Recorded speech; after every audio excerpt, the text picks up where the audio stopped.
సంక్రాంతి పండుగ వస్తుందంటే చాలు పిల్లల్లో ఎక్కడా లేనంత ఆనందం నెలకొంటుంది. కారణం ఏంటంటే రంగురంగుల పతంగులు ఎగరేసే పండుగ కాబట్టి. పండుగ సమీపిస్తున్న వేళ రెండు తెలుగు రాష్ట్రాల్లో పతంగులు సందడి చేస్తున్నాయి. ముఖ్యంగా ఏపీలో సంక్రాంతి పండుగ వైభవంగా జరుగుతోంది. అయితే పతంగులు ఎగరేయడం మాత్రం రెండు తెలుగు రాష్ట్రాల్లోనూ భారీ స్థాయిలోనే జరుగుతాయి.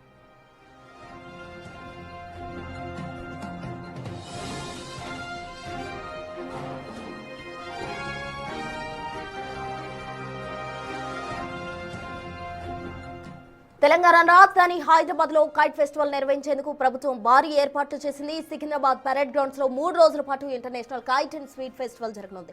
రోజు ఉదయం 10 గంటల నుంచి రాత్రి 9 గంటల వరకు పతంగులు ఎగరేయనున్నారు. ఇందులో 18 దేశాల నుంచి వచ్చిన 40 మంది అంతర్జాతీయ కైట్ ప్లేయర్స్, అలాగే 15 రాష్ట్రాల నుంచి వచ్చిన 55 మంది జాతీయ స్థాయి కైట్ ఆటగాళ్లు పాల్గొంటారు.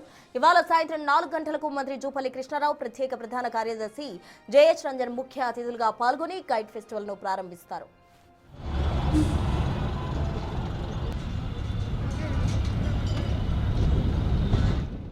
ఏపీలో కైట్ ఫెస్టివల్ జరిపే తీరు వేరు. చిన్నారుల నుంచి పెద్దల వరకు పతంగులు ఎగరేస్తూ సందడి చేస్తారు.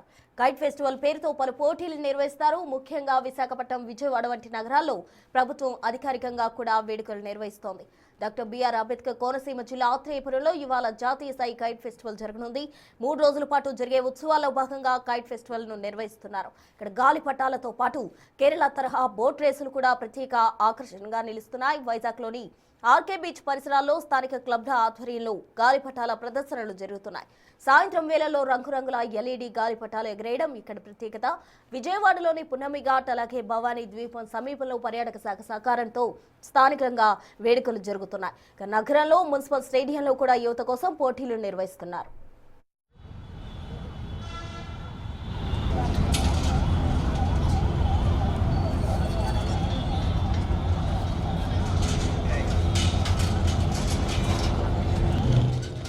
మొత్తంగా సంక్రాంతి వేళ రెండు తెలుగు రాష్ట్రాలు కైట్ ఫెస్టివల్ ను అధికారికంగా జరుపుతూ పండుగ సంబరాలు అంబరాన్నంటే విధంగా నిర్వహిస్తున్నారు.